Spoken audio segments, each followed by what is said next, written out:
El Centro de Asesoría Integral, con el apoyo de Transportes Unidos Río Carfe, presenta el tren de Cúcuta. Por el año de 1888 se inició el andar del ferrocarril de Cúcuta en este primer tramo que unía a Cúcuta con Puerto Santander y hacía paso en Puerto Villamizar. Partía de la estación de Cúcuta y seguía por El Salado, Aloncito, Patillales, Guayabal, Agua Blanca, Oripaya, La Arenosa, El Edén, La Esperanza, Alto Viento y El Tigre. Su extensión fue de 39 kilómetros. Para el año de 1926, este se convertiría en una ruta internacional a través de la llegada del primer tren procedente de Maracaibo.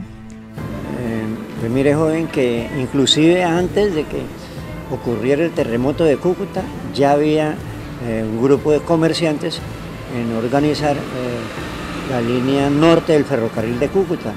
El antiguo camino se llamaba Camino a San Buenaventura, que hoy se llama Puerto Villamizar.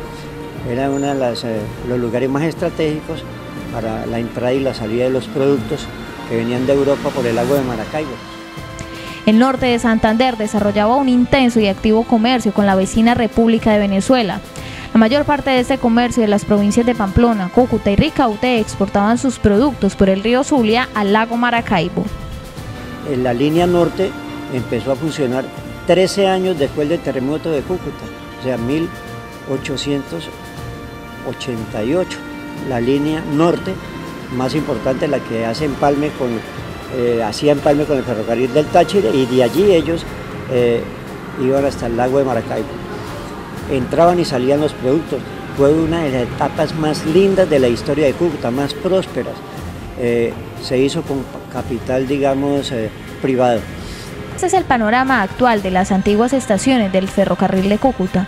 Como podemos apreciar, es bastante lamentable, ni la mínima parte de las grandiosas que fueron.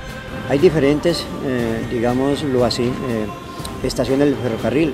Algunas están ocupadas ya, otras funcionan como comisaría, como inspección de policía, otras un colegio, pero la mayoría están deterioradas, se puede decir, y la que nosotros tenemos aquí, la estación del Salado, mejor dicho, sucumbió con el invierno que hubo, está ahorita en puras ruinas. Entre las pocas estructuras que aún se conservan, esta es la de San Rafael, de gran importancia en el siglo pasado. La de estación, digamos, de San Rafael, que está en buen estado porque la tiene una persona, digamos, de carácter privado, y pues también fue una de las líneas que más se utilizaba, porque iba desde aquí de la estación central, donde hoy es el terminal, hasta la Don Juana y Bochalema. Todavía quedan algunas, digamos, reseñas de que por ahí todavía se alcanza a ver por los lados del raizón de la entrada hacia Bochalema, los rieles del ferrocarril y una casa antigua que era parte de una finca. Estas imágenes desapercibidas por los jóvenes son recuerdos memorables que aquellos vivieron florecer la economía de este departamento.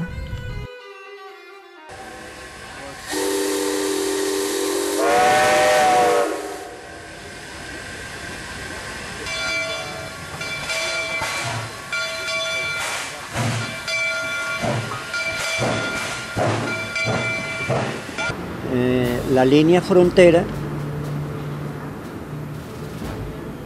fue creo que de las últimas que se organizaron, 1926 más o menos. La línea frontera, que hacía también empalme con el ferrocarril del Táchira, iba hasta cerca a lo que hoy es San Cristóbal.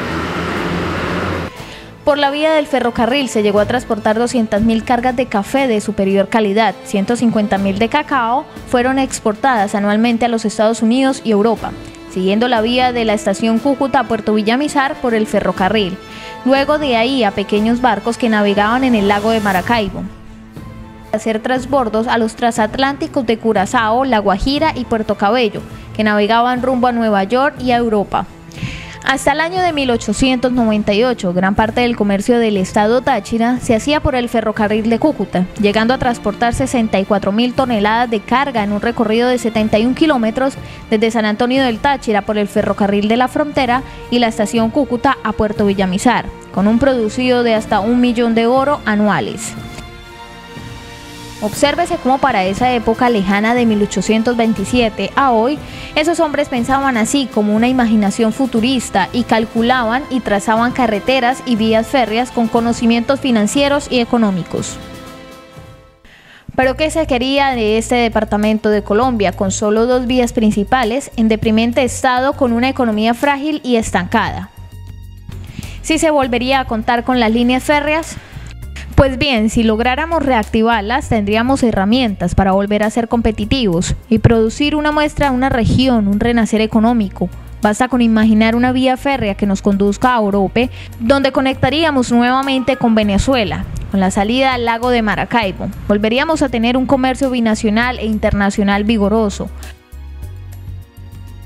Para todos es sabido que esta ruta nos dio el mayor auge económico de nuestra historia, pero sin dejar de lado la línea férrea hacia el sur, donde podríamos o tendríamos la posibilidad de conectar con el puerto fluvial o ferroviario de Puerto Wilches en Santander, un punto estratégico para unir los lazos comerciales con el interior del país. Recordemos y tengamos presentes las dificultades periódicas que sufre el departamento por los constantes derrumbes que sufre la vía Cúcuta-Pamplona, trocando el comercio y el transporte de carga. Otra ruta que sería una alternativa importante para el transporte de carga y la salida natural del carbón de norte de Santander es la que nos lleva a Gamarra, un importante puerto fluvial y ferroviario ubicado en el departamento del Cesar. Gamarra tiene la infraestructura necesaria para sacar el carbón que produce nuestro departamento, además ubicado sobre la vía de La Paz hacia la costa atlántica y a orillas del río Magdalena. Así tenemos 3 posibilidades de rutas férreas de trascendencia y puertos estratégicos para los intereses del departamento, cada una de ellas con distancias de menos de 80 kilómetros de longitud. Debemos tomar en cuenta que el kilómetro de vía férrea tiene un costo inferior a la de la capa asfáltica, es más de un 40%. De tener vía férrea, los costos del transporte de carga se rebajarían en un 30%. Poseer estas 3 vías férreas en nuestro sueño y empeño, su importancia para el desarrollo económico del departamento es crucial, pero se necesita el apoyo del sector político y la unión de todos los sectores y agremiaciones para conseguir esta meta. Y si suena paradójico que un departamento tan rico en carbón no tenga ferrocarriles en uso,